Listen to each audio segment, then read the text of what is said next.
चलो देखो, एक्सरसाइज 6.2 का हम क्वेश्चन नंबर 1 करने वाले हैं। एक्सरसाइज 6.2 क्वेश्चन नंबर 1 में लिखा हुआ है इन फिगर 6.17, ये दो फिगर है हमारे पास, और इस फिगर में ये बोला गया कि अगर DE पैरेलल टू BC है, DE लाइन जो है वो BC के पैरेलल है, इसमें भी और इसमें भी है। अगर DE BC के पैरेलल है तो मुझे AD फाइंड करना है। फर्स्ट वाले में EC फाइंड करना है और सेकंड वाले में AD फाइंड करना है। बहुत सिंपल सा क्वेश्चन है। जैसे मैं इसका पहला वाला पार्ट लेता हूं तो मैंने लिखा इन ट्राइंगल ACB या ABC ट्राइंगल में DE किसके पैरेलल है? DE is parallel to BC। तो हमारे पास यहाँ बाय बेसिक प्रोपोर्शनैलिटी थ्योरम से क्या होगा, AD upon DB is equals to AE upon EC। AD की वैल्यू कितनी है 1.5, DB की वैल्यू कितनी है 3, AE की वैल्यू कितनी है 1 और EC हमें नहीं पता कितना होगा। अब उसके बाद पॉइंट हटाओगे, यहाँ पर 0 आ जाएगा कि नहीं आ जाएगा, 15 1 जा और 15 2 जा 30, ये सबको समझ में आ रहा है। उसके बाद हम EC का 1 से मल्टीप्लाई करेंगे और 2 का 1 से, तो EC का 1 से करोगे तो EC हो जाएगा और 2 का 1 से किया तो 2। तो इस हिसाब से बेटा मेरे पास EC जो है वो कितना आ गया, समझ में आ गया EC कैसे निकाला हमने। सेम तरीका सेकंड वाले पार्ट में करना है। सेकंड वाला पार्ट भी जरा हम झट से कर लेते हैं, स्पीड में करेंगे, थोड़ा सा बहुत छोटा पार्ट है इस वजह से, ठीक है। सेकंड वाला पार्ट इसमें हमारे पास मैं डायरेक्टली लिख रहा हूं AD upon DB is equals to क्या होगा,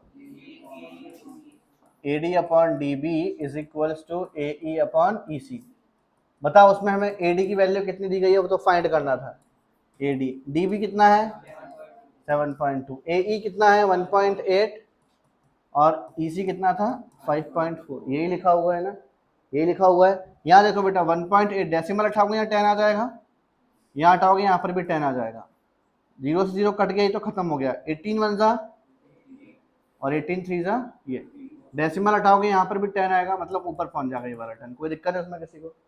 अब हमें क्योंकि AD फाइंड करना था तो यहाँ क्या बचा, देखो 1/3 बचा, यहाँ से 10/72 वहां जाएगा तो 72 ऊपर और 10 नीचे। 3 1 जा कितना होता है, ये बता दो, 10th में पढ़ते हो ये तो बता ही दोगे।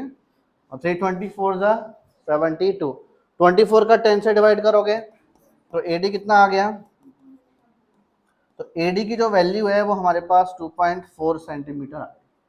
कोई समस्या नहीं इसमें, कोई समस्या नहीं है इसमें, कंफर्म, ठीक है। क्वेश्चन नंबर 2 में क्या लिखा हुआ है, E and F are points on the sides PQ and PR respectively of a triangle PQR। इसमें आपको फिगर नहीं दिया हुआ है तो अपनी मर्जी से हम ट्राइंगल बना लेते हैं। जैसे हमने यहाँ पर एक ट्राइंगल बना लिया, ये वाला ट्राइंगल, ठीक है ना, हमने यहाँ पर एक ट्राइंगल बना लिया है। देखो E and F are points on the sides PQ and PR of triangle PQR। पहले ट्राइंगल PQR मैंने इसका नाम लिखा, ट्राइंगल का नाम क्या है PQR। E जो था, E पॉइंट जो है वो PQ साइड पर है, यहाँ पर E पॉइंट है और यहाँ पर F पॉइंट है, इसको हमने ज्वाइन कर दिया। आगे क्या लिखा हुआ है, for each of the following state, बताओ क्या EF पैरेलल टू QR होगा, क्या EF पैरेलल टू QR होगा, कहाँ पैरेलल टू QR होगा, इन 3 क्वेश्चन के अंदर। इसमें 3 छोटे छोटे से पार्ट लिखे हुए हैं, हमें उनको देख करके बताना है, ठीक है ना। अगर ऐसा होगा तो मतलब इनकी हेल्प से हम बताना है कि EF पैरेलल टू QR है। वो भी 3 अलग अलग केस में, मैं बार बार ट्राइंगल नहीं बनाने वाला, तीनों केस के लिए एक ही ट्राइंगल का हम यूज करने वाले हैं, ठीक है। तो देखो बेटा पहले वाले पार्ट में क्या लिखा हुआ था, PE कितना है, PE अपॉन EQ कितना होगा जरा चेक करो, 3.9/3 PE और EQ, इसके अपॉन में निकालोगे 3.9/3 होगा कि नहीं होगा।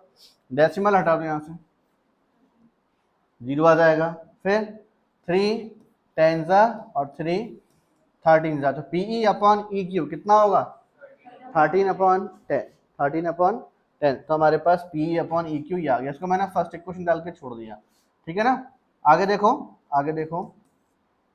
PF अपॉन FR ये वाली लाइन और अपॉन में ये वाली लाइन, ये भी निकाल दिया हम। PF अपॉन FR, PF कितना है 3.6, FR कितना है डेसिमल हटाओगे, दोनों के बाद एक एक संख्या थी तो वो कैंसिल हो गई। हमारे पास अब अकेले 36/24 बचा, एक कटता है, बताओ किससे कटेगा?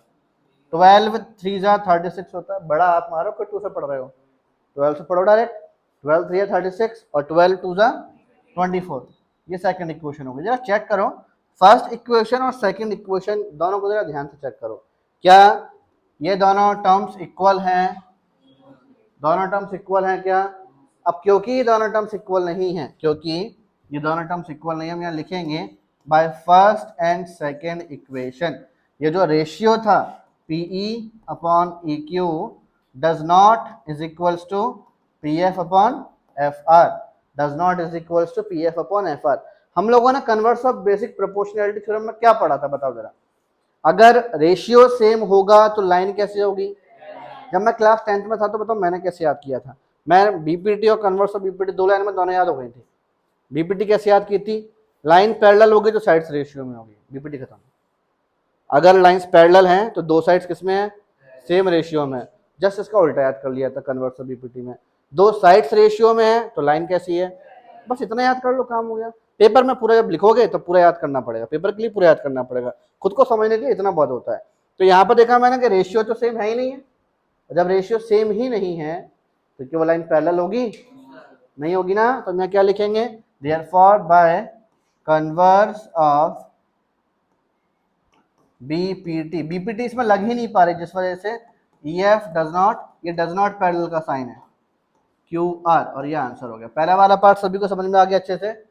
फर्स्ट पार्ट सभी को समझ में आ गया ना अच्छे से? ठीक है, सेकंड वाला पार्ट करते हैं।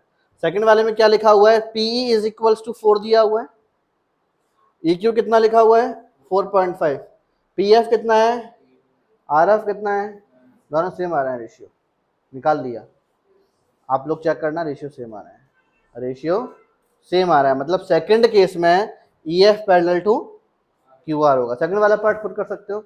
इन तीनों ही पार्ट में बेटा थर्ड वाला पार्ट इंपॉर्टेंट है, थर्ड वाला पार्ट इंपॉर्टेंट है। अब सुनो थर्ड वाला पार्ट इंपॉर्टेंट क्यों, जरा ये चीज ध्यान से सुन लेना, तो ये इंपॉर्टेंट क्यों है। यहाँ पर हम जो थ्योरम यूज करने वाले हैं वो ध्यान से सुनना। आप लोगों ने बेसिक प्रोपोर्शनैलिटी थ्योरम पढ़ी थी कि नहीं पढ़ी थी? एक बार फिर से याद करो, क्या पढ़ा था बताओ जरा? साइड्स हैं वो सेम रेशियो में, पढ़ा था कि नहीं पढ़ा था? एक बार ट्राइंगल का नाम कंप्लीट करते हैं, ABC, और लाइन जो पैरेलल है उनको मान लो P और Q है। तो मैंने बोला कि इफ अगर PQ पैरेलल है बेटा मेरे पास किसके? BC के। PQ किसके पैरेलल है? BC के। तो हम यहाँ पर बाय बेसिक प्रोपोर्शनैलिटी थ्योरम की हेल्प से AP upon PB is equal to AQ upon QC बोलते थे कि नहीं बोलते थे? ये किसकी हेल्प से बोला जाता था? बेसिक प्रोपोर्शनैलिटी थ्योरम की हेल्प से बोला जाता था। ध्यान रखना इसका एक एक्सटेंडेड वर्जन भी होता है, मतलब इस चीज को हम आगे एक्सटेंड भी कर सकते हैं, आगे एक्सटेंड भी कर सकते हैं। कैसे? हम AP अपॉन PB को छोड़कर अगर हम चाहें तो AP आधी लाइन फिर अपॉन में पूरी लाइन, AP अपॉन AB और AQ अपॉन AC, ये भी बोल सकते हैं, और ये भी बेसिक प्रोपोर्शनैलिटी थ्योरम से ही आता है। आप बोलो सर इसका प्रूफ तो मैंने करवाया नहीं था। देखो पेपर में जब बेसिक प्रोपोर्शनैलिटी थ्योरम अगर आएगी तो आपको सिर्फ इसका प्रूफ यहीं तक करना है, यहाँ खत्म हो जाती है। लेकिन इन सम स्पेशल केसेस, कुछ स्पेशल केसेस में आप ये भी यूज कर सकते हो। अगर आपको इसका प्रूफ चाहिए हो उसका प्रूफ भी मैं करवा दूंगा, बहुत सिंपल सा प्रूफ है, 4 5 6 लाइन और बढ़ जाती है, मतलब आधा पन्ना बढ़ जाता है भाई। 4 5 6 में बोल रहा हूँ तो एक आध 2 लाइन 3 लाइन इंजस्ट भी रखते होगे कि नहीं रखते होगे? थोड़ा सा और बड़ा हो जाएगा तो आधे पेज में आ ही जाएगा, मतलब ठीक है। तो ये लाइन समझ में आ गई, ये वाली चीज, ये हम काफी सारे क्वेश्चन में यूज करेंगे, काफी सारे क्वेश्चन में ये चीज यूज करने वाले हैं, ठीक है ना। अब थर्ड वाला पार्ट मैंने इंपॉर्टेंट क्यों बोला मैं तुम्हें समझाता हूँ, क्वेश्चन पढ़ोगे अपने आप समझ में आ जाएगा। उसमें कुछ अलग ही चीज लिखी हुई है, उसमें क्या लिखा हुआ जरा देखो ध्यान से। PQ पूरी लाइन दी हुई है, ये पूरी की पूरी लाइन दी हुई है, PQ लाइन पूरी की पूरी गिवन है, इतनी गिवन है थर्ड वाले पार्ट में 1.28। ध्यान रखना, यहाँ अलग से ट्राइंगल बनाया जाता है इसके लिए। आपके पास P Q R E और F, आपके पास PQ लाइन पूरी गिवन है 1.28 मीटर, ये 1.28 सेंटीमीटर हो गया, सेंटीमीटर है ये, सेंटीमीटर। उसके बाद PR कितना है? PR ये वाली पूरी लाइन की बात चल रही है, ये पूरा आपके पास हो जाएगा 2.56 सेंटीमीटर। उसके बाद पीई कितना है, पीई मतलब बेटा सिर्फ इतनी लाइन की बात चल रही है, ये कितना है 0.18, और ऐसे ही ये कितना है पी एफ 0.36। क्वेश्चन समझ में आ गया ना, क्या गिवन था यहाँ पर। तो हम यहाँ पर अब क्या करेंगे, छोटी लाइन और अपॉन में बड़ी लाइन, ये रेशियो चेक करने वाले हैं। तो हम यहाँ पर चेक करेंगे हियर, इसको पहले ऊपर लेके चलते हैं।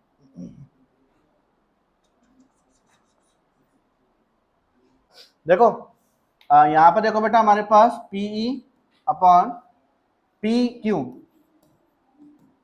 और P F upon P R check करते हैं। P upon E Q 0.18 upon 1.28 ये निकालोगे, और वहाँ 0.36 अपॉन 2.56। जरा चेक करो ध्यान से, डेसिमल हटेगा, डेसिमल के बाद दो डिजिट है, डेसिमल खत्म। यहाँ पर भी डेसिमल के बाद दो डिजिट है, डेसिमल खत्म हो चुका है। आगे देखो बेटा यहाँ पर किससे कटने वाला है, ये 18 और 1 to 8 6 से कट सकता है, नहीं कट रहा। 4 से कट सकता है, 4 से भी नहीं कट रहा है। 2 से काटो फिर, 9 2 9 जा और 64, और ये 4 9 जा 64, 9/64 9/64 सेम आ गया। रेशियो कैसा आ गया, और अगर रेशियो इक्वल है तो लाइन कैसी होगी, रेशियो इक्वल है तो लाइन कैसी होगी, पैरेलल। तो हम यहाँ लिखेंगे देयरफॉर, यहाँ लिखेंगे सीन्स, क्योंकि पीई अपॉन पी क्यू जो था वो P F upon P R के इक्वल है, पी आर के इक्वल है। तो हम यहाँ लिखेंगे therefore by converse of B P T से हमारे पास यहाँ पर ई एफ पैरेलल हो जाएगा किसके, क्यू आर के, और ये हमारा प्रूव्ड हो गया। बोलो कोई दिक्कत, प्रूव नहीं सॉरी चेक करना था आंसर, चेक भी नहीं करना था, क्या करना था, हो गया ना, समझ में आ गया।